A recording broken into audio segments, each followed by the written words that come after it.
All right, everyone. We have been joined today by Izak. We're really excited to have him on. He's here to represent Croatia, as we obviously know that Canada got drawn Croatia in the upcoming World Cup group. So, Izak, how you doing today, my man? Great, man. Thanks for having me.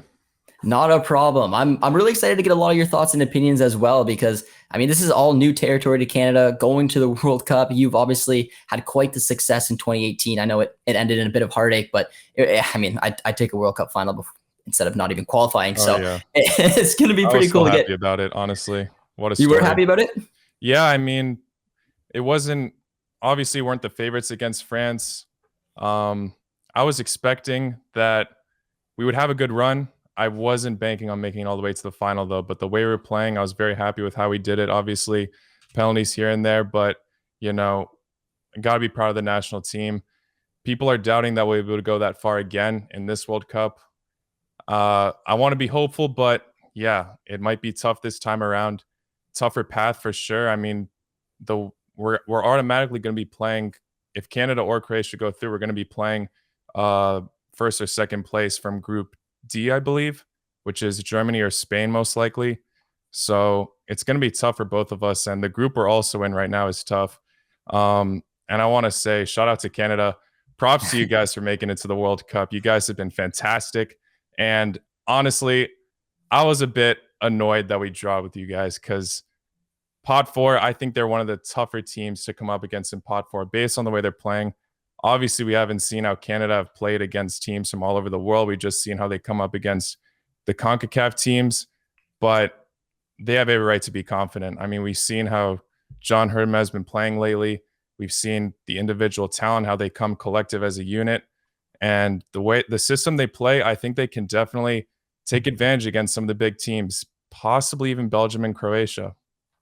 And it's interesting to see too, because I mean, like we were talking about, it's brand new territory for Canada, but every single country is going to the World Cup with the hopes of obviously winning it. Now, being a bit of a realist, I'm going in there and thinking, okay, well, we have two of the top three countries from the last World Cup, and then like you said, if we win, depending if we get through on first or second, we would maybe have Spain or Germany. So it's very scary times, but I'm proud to be there, and I'm really excited to see what Canada can bring to this World Cup. And honestly, another big question I had for you is whether you can do it through the media, whether you can do it for the fans. But I always like asking this: is how is Canada basically perceived in Croatia from the media, and what is the overall thoughts of having to take on this up and coming side?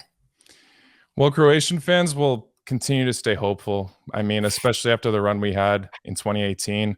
And obviously don't blame them, but you also got to question some things. I'm still hopeful that our manager Zlatko Dalic will be able to do a fantastic job, but the system Canada play, I think it will be tough for Croatia to maybe cope with. I think we'll be able to do the job. I want to be hopeful, but I've seen the way Canada play, the kind of counterpunch, counterattack style they have, and the phenomenal players that they have up front. I think that's what Croatia's lacking right now, actually, is that we don't have a reliable striker.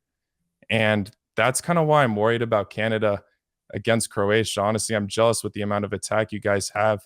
Kyle Larin has been in fantastic form, Jonathan David. Um, but in terms of the media, yeah, Canada obviously is looked at as a massive underdog. But in my opinion, and I think others, from what I've been seeing, definitely one to not be reckoned with or not to be messed with compared to the others. Like I said, I was a bit annoyed with the draw, how it happened, but it's going to be a very exciting group. Even Morocco, I don't want to count Morocco out. I think they have a great chance to maybe challenge the Giants in this group. Obviously, Belgium and Croatia have had fantastic history in 2018. Belgium were a projected favorite for the World Cup. Some people were banking on them to win the whole thing. And then Croatia were somewhat of a projected dark horse. They obviously both had those golden generations, but now both teams are a little bit slacking in some fields, and Canada can take advantage of it. Yeah, I mean, if anyone watched some of the prediction videos I've already done, I mean, and they're Moroccan, they would be very disappointed in me because I've absolutely pretty much written them off. But it's because we want to have the idea that we're going to challenge. And when you look at the group naturally, you're going to look at Croatia and you're going to look at Belgium as the favorites. And then, in my opinion, Canada and Morocco are very even. I mean, there's a good possibility Canada could finish basement of this group. There really is. They could go any which way. So anyone out there is feeling like, okay, Josh, be careful with Morocco. I am sorry, but it's because we want to believe that there's a fight, and I truly want to believe that it could be potentially down to Croatia, Belgium, and Canada. But with that being said, I like what you pointed out about almost like a tournament style football when Canada plays on the counter. Because in my opinion, some of their best systems is the 3-5-2. I love it because you can get the best out of potentially Richie Larea or Alphonso Davies down the wing back position, maybe Buchanan as well, and you find a way to get Laren and David going. So Canada's played a lot of different systems. That 3-5-2, a 4-4-2 is one that they often do as well, and the odd time the 4-2-3-1 is, from what I understand about Croatia and how I've watched them play over the years, are they still kind of sticking with that 4-2-3-1 system? At some moments, yes. Zlatko Dalic, from what I've seen, he's been trying to change it up from time to time. But it seems pretty, I wouldn't say he counts on that formation every single match these days, but it's still one that's up in the cards. I think he's still trying to figure it out, honestly. And because that's the thing about Croatia, the thing we have that's amazing in our team in terms of depth is the midfield. We have a lot of decent options. Luka Modric is still absolutely killing it despite his age. Obviously, we lost Ivan Rakitic, but you still got Kovacic, Pasalic, Brozovic, like the list goes on and on. And Zlatko Dalic obviously has to take advantage of those midfield options. So, I have seen him try to implement some other things, such as, a classic 4-3-3. But in terms of what we got, I think he's got to take advantage of the midfield, even having the left and right have a more not center midfield. Instead of being wingers, more like in the midfield role. So yeah, I'd say right now we're kind of leaning towards a 4-2-3-1, but I don't know what he's going to possibly change. I think his biggest take right now for the national team is trying to figure out who to put at the back. Right now we have everyone's saying that Croatia's kind of aging, which is obviously true. A lot of our better players are not necessarily at their prime age anymore, but a lot of our defenders are super young crop of talent. And I think that's what he's trying to figure out, where to start each player, because obviously we had Lovren and Vida in the last World Cup. They were solid, but maybe their time is up now for possibly one or both of them, because now we have the likes of Guardiola, Chaleta Tsar. So it definitely depends on his approach. Obviously, that isn't going to change the formation from your question, but I think that's his main thing he's trying to figure out. And he's got to figure out which of these players are necessarily the most consistent, because the thing about the Croatia defense is at one moment they look like, godly, like Maldini level. And then on another match, they'll be really poor. I think Lovren's the biggest example of that. So yeah.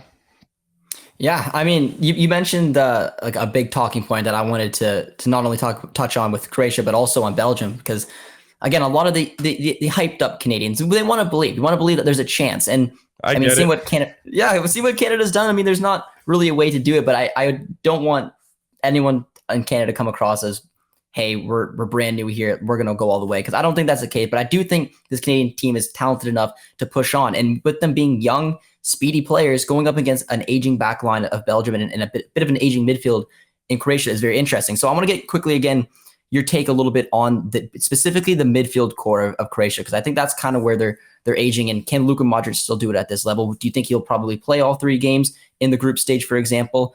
And then also about Belgium, because everyone who thinks that Canada may have an opportunity is because this team is aging out. This golden generation isn't there for Belgium anymore. Eden Hazard, who was a generational talent, is not the Eden Hazard that we all knew and love. I mean, there's an opportunity probably Thorgan Hazard to get more minutes than him. And then that back 3 of Vertonghen, HRVIzak, I mean, they're not playing at the same type of level that they were before. So let's just get your kind of thoughts on the opinion of both these two massive sides in their golden generation kind of aging out. Yeah, so about Luka Modric, I mean, despite his age, look what he's doing for Real Madrid right now. I'm not too worried about him. I mean, he's still an engine.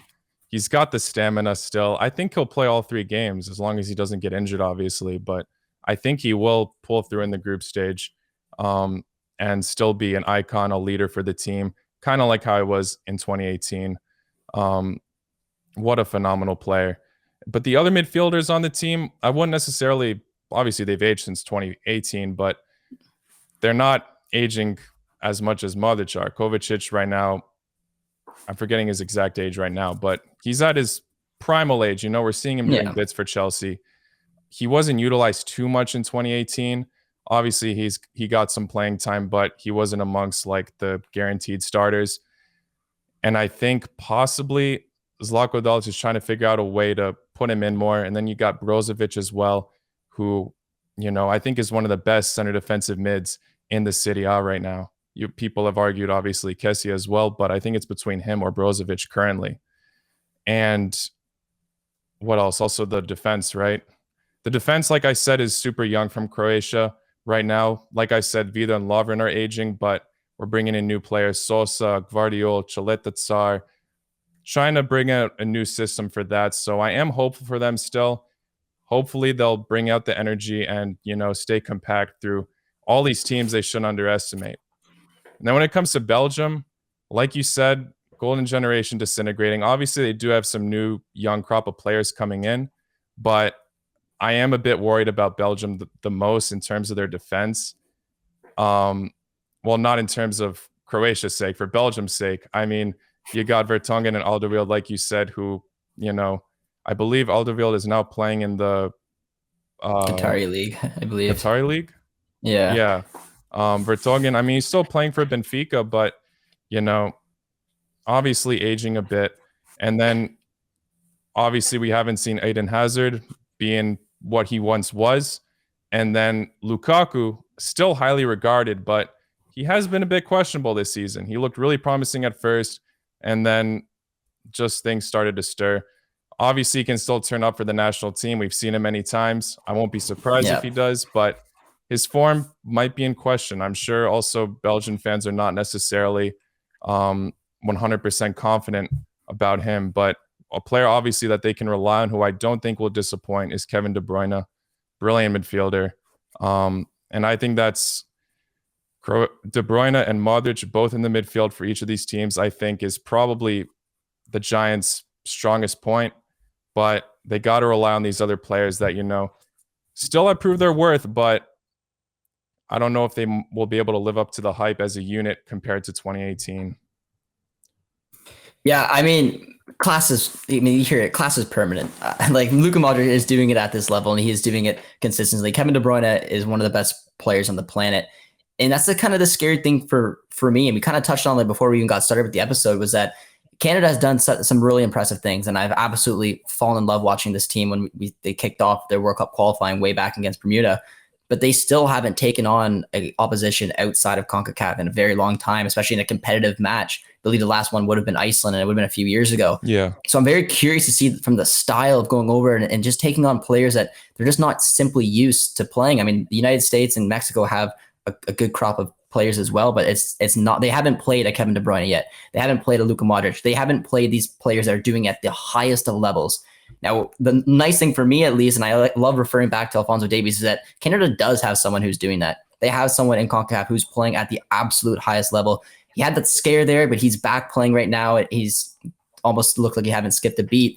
So it's going to be very interesting to see how they can match up against it. And also for me personally, because Canada's had this type of issues in the past, is getting friendlies and getting the proper opponents. I want to see them maybe take on some teams from Europe as well as South America, giving them a real taste of some competitive matches in a different field that isn't simply just CONCACAF. Yeah, I was going to say, I think in order to be fulfilled and confident that Canada can go out with a bang, get a friendly in against, I don't know about a massive European giant, but, one of the big European teams, even if they weren't in the didn't make it to the World Cup, someone that posed a threat.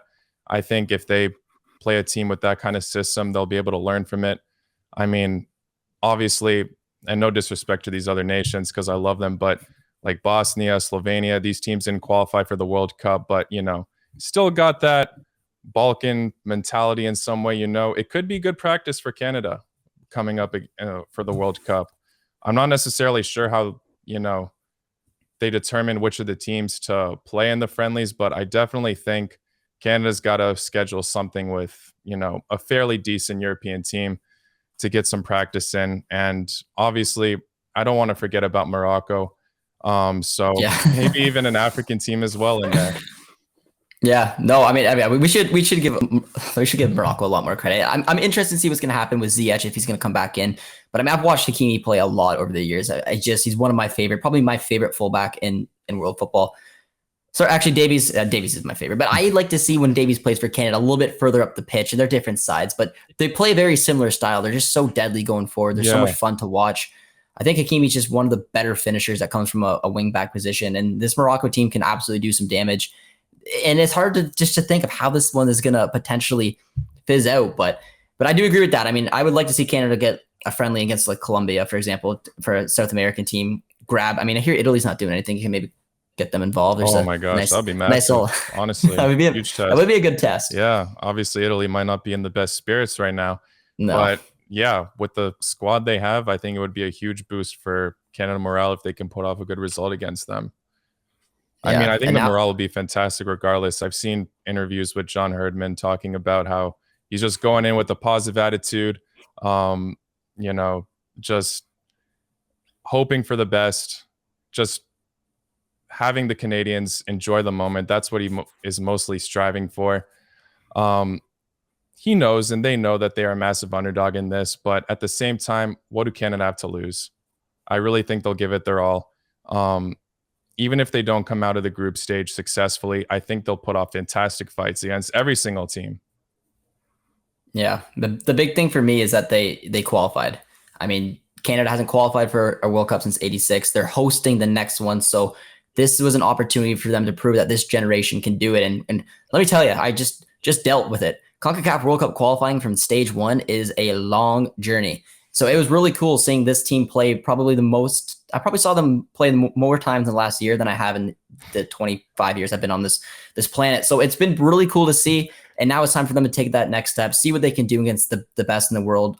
Obviously, a big goal, score a goal. Haven't scored a goal yet in the World Cup final. Try to get a point, try to get a win. It'll be a lot of fun. But the very key matchup, and that's what Ryan excited to have you on, is that I really do think there's a good chance that it could be Croatia and Canada trying to go head to head, and that the match that we play against each other could have a significant meaning on who goes through. So maybe to help some of the Canadians out there, because there's a lot of new Canadian fans that are starting to follow the sport a lot more, and as they should. I really hope that they continue to do. Now, I'm going to put you on the spot here, my man. Can you put together, I guess, kind of a preferred starting 11? Ooh. Just to kind of give some familiarity to some of these players. Just on top of your spot, how would you want to see Canada line, or how do you want to see Croatia line up against Canada? And just to let some of the new fans out there know what type of talent Croatia does have, because they are maybe aging out, like some people may say, but this is still a very deadly side. You might be putting me on the spot a little bit too much. I'm not. Okay, I'll let you think. How would I go first? Go for it. Okay, we'll get him some time to collect his thoughts.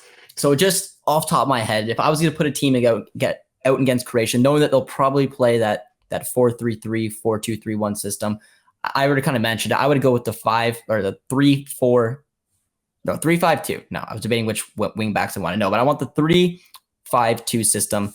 In goal, we'd have Borjan. Right wing back would probably be Richie Larea. I'm assuming I'd leave Tejan on the bench just because I do think Croatia will be dangerous. Larea is good going back and forth, but is a little bit stronger on the defensive side of the game. Alistair Johnston as your outside right center back. Vittoria is your central center back, and Kamal Miller the outside left center back. Davies would be then the left wing back. 3 center mids would be Eustachio, Hutch, and probably Jonathan Osorio. And then the 2 strikers would be Kyle Larin and Jonathan David. Only thing I didn't get out of that team was Tejan, but maybe he can come off the bench a little bit later. I was going to say. That would be my only difference, actually, was just sticking Tejan in. I think, such a great youngster, very quick. I think that can be a massive threat against Croatia. I hate to give Canada some tips here, but honestly, I think he's one of Canada's most underrated players. Maybe not most underrated, but doesn't get the spotlight, obviously, compared to Alphonso Davies. Rightfully so. Alphonso Davies is spectacular, but I think Tejan Buchanan is a fantastic player, and honestly, one of the few that I'm very much worried about coming up against. So that's my only difference I'd have from you, is sticking Tejan in there. And that's the hard thing about this system, because I personally love Canada playing the most at the 3-5-2, and Tejan, when he plays in that system, just goes in the right wing back spot. The only question marks I have is that, again, he's done this against CONCACAF nations. I think he's a winger. I think he's a 4-3-3. He plays on the wings, 4-2-3-1. That's where I think you're gonna get the best of him. I don't know going up against Croatia, going against Belgium. If you put him in a wing back position, he could be a little bit vulnerable. I think it depends on the way that the match is going, who's going to have the type of possession, how much defending is Tajon going to have to do. But if Canada get in the right mindset and they can get the ball, and yeah, I mean, absolutely more threat going at these defenders Tajon does than Buchanan. Well, now but he's playing in Europe, right? Tajon? yeah, he's playing for Club Bruges, and he's playing as a left wing back actually. But so he's got that Belgian experience there already. Yeah, you never know. That's true. That's true. And it's saving for Belgium. But all right, have you been able to scrap together a starting 11 to go up against mine? Whether we throw Tajon in there or Richie? I'm just thinking of who I'd replace. I agree with yours. It's just whether or not, or who I would replace with Tajon. Who was the other fullback you had in there besides Alfonso? We went in we have Sam. I left Samuel Adekubia out on the bench as well, which is tough. I mean, you could switch it up and do a 3-4-3.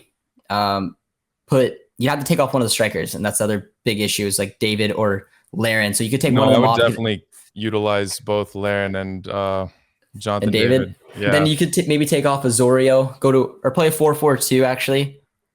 Maybe I'd say maybe put Tajon somewhere on the right. Yeah.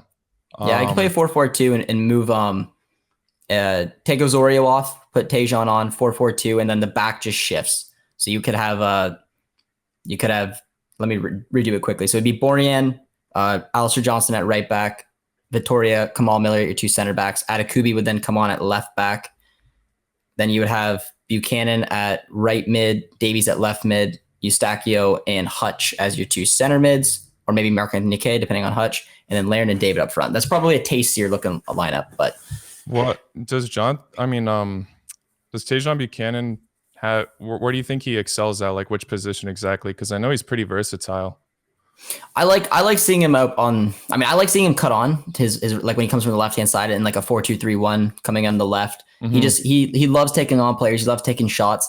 But I think he's been playing at his best playing on the right because he creates it a little bit more. He likes going on 1v1, and he does have he does have a really solid final ball. So more than likely, you're going to see him on the right-hand side playing for the Canadian men's national team, which would be as a right wing back, or if it's a 3-4-3 as a right winger, or more than likely, when I come to say it now, it's going to be that 4-4-2 and playing as a right mid. I'd probably go with the 4-4-2 formation. Yeah. And maybe stick him in at right mid, I'd say, because I'd still want to have, or if I were Canadian, I'd still want to have Jonathan David and Kyle Laren up there. I think utilizing both of them would be phenomenal. But other than that, I agree with who you stuck. And I'm just trying to think of who else I'd put at center midfield. Obviously, Hutchinson for sure. I'm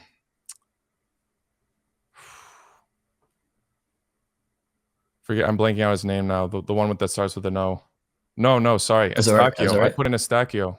So Hutchinson, Eustachio for me. Yeah. And center mid. Yeah. All right. Now, are you able to build a starting 11 for Croatia, or? This is an early take. Very early take? Yeah, okay. But, it can change. At the goalkeeper position, it's either Livakovic or Grbić. Both have been proving their worth decently. Right now, I'll stick with Livakovic for now, but that can change for sure. I want to see how Grbić progresses throughout the rest of the season, along with the beginning of next. In the center backs, so let's start with left back first. I'll go with Sosa, brilliant youngster, doing pretty well in the Bundesliga. And then in the center backs, I'll probably go with Chaleta Tsar, not doing too bad for Marseille. Some clumsy mistakes here and there, quite aggressive, but I think he can fill in the role. Other center back, do I want to go with a veteran or another youngster? It depends. I'll probably go with Gvardiol for now. He also can play fullback as well, but I'll probably put him at center back. Again, this could change. I want to see how the veterans do, but yeah, I'm not sure we can necessarily rely on Vida and Lovren as much. And then at right back, Juranovic.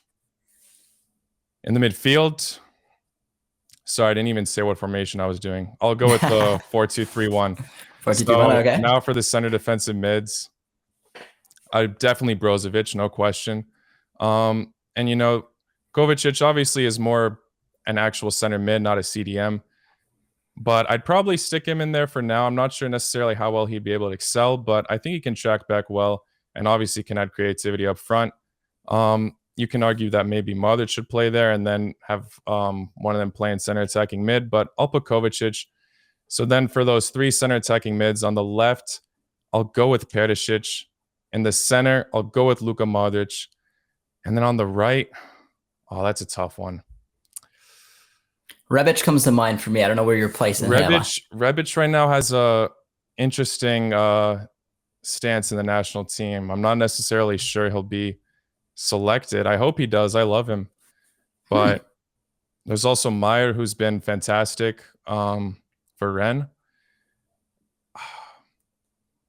I hope Rebic gets called back, but it might be an outdated take to say Rebic in there. For now, I'll go with Meyer. Meyer, okay. Yeah, that position is definitely debatable and up for the air. That's also something Dalic has got to decide. And then at striker, I'm going to go with Kramaric. He's not as reliable as Mario Mandzukic, but I think still our best striker currently.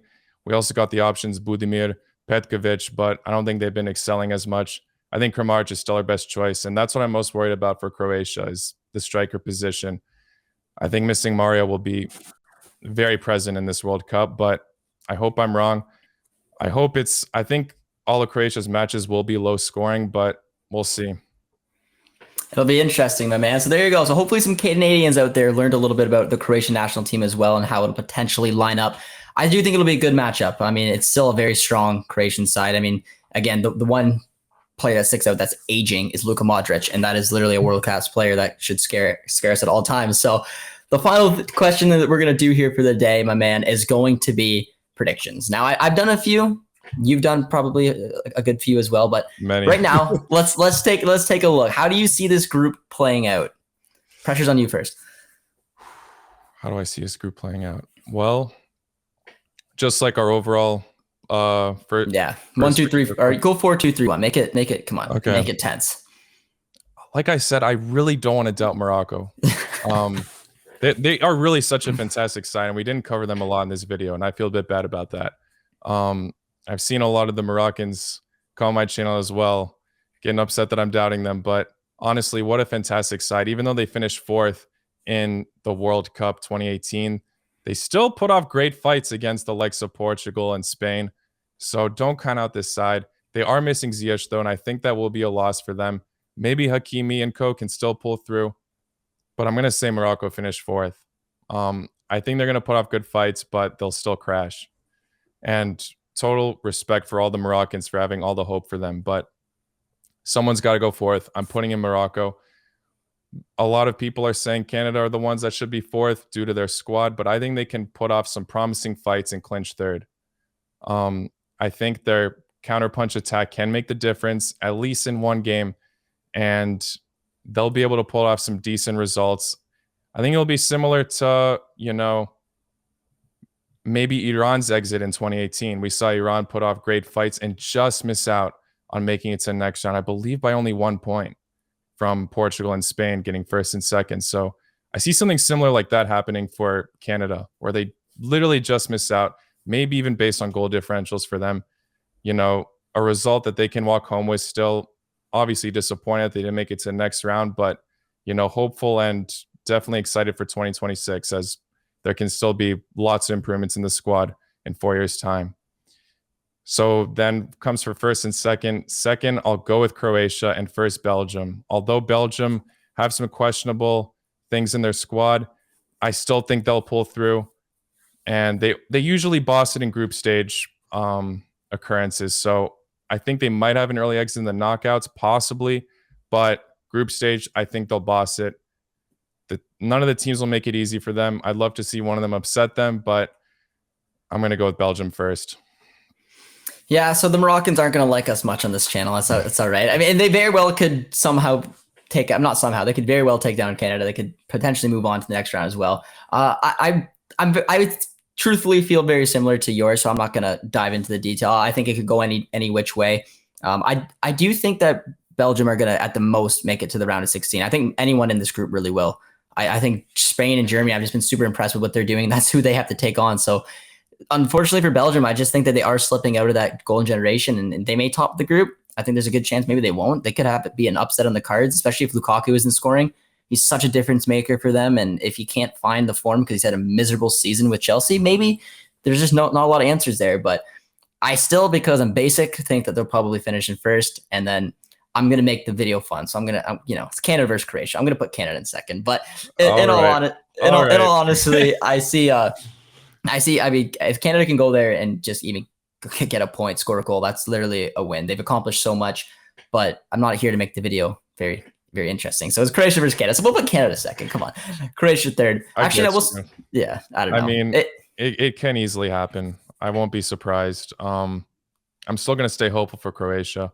I think they'll be able to do it. I see a lot of people are down in Croatia, actually. I think, most people are banking on Belgium going through, but then I see lots of takes about all the other teams. So many people are saying Morocco will get second, Croatia will crash. But then I'm also seeing a lot of people are saying Canada will get second, Croatia will crash. And it is very much possible. We could see a very confident Canada bunch. But yeah, I'm going to stick with Croatia just pulling through. I got to. I mean, if I was putting money on it, I would probably put those two as well. I don't know what to expect from Canada. I don't. I want to see them take on some stronger opposition as well and friendlies and see what they can do. But there's always a fairy tale story. I mean, you saw it with the U.S., you saw it with Costa Rica, you saw it with Ghana. Yeah. There's always fun stories of everyone says, oh, that's a basic pick. It's not, man. The World Cup can be special. More than likely because all the times we've crapped on Morocco, Morocco's going to go through in second place. Yeah, it could happen. It'll be interesting. But all right, my man, I appreciate you coming on. It was a lot of fun. We'll link his YouTube channel as well for anyone who enjoys international football, especially also around the Croatian national team. He does some awesome stuff over there. So, Izak, my man, I appreciate you coming on. Do you have any final words here besides saying that Canada's going to crash out and that, making all the Moroccans upset? Appreciate you having me. I wish the best of luck to Canada. If I got to choose a group the outcome for this group, if I got to get my, desire, I'd pick Croatia and Canada making it through to the next round. That's my hopeful take, but, I got to go with Belgium making it. But best of luck to Canada, truly. Until we got to face each other, I hope you win your other matches. Yeah, and so we'll get him on the channel. It's going to be a few months' time from now, but we're going to have a nice big preview coming on the channel. So we appreciate it, my man. Hopefully you guys enjoyed the video. And as always, if you did, be sure to drop a like, drop a sub. We'll see you guys next time. Cheers, friends. Ciao.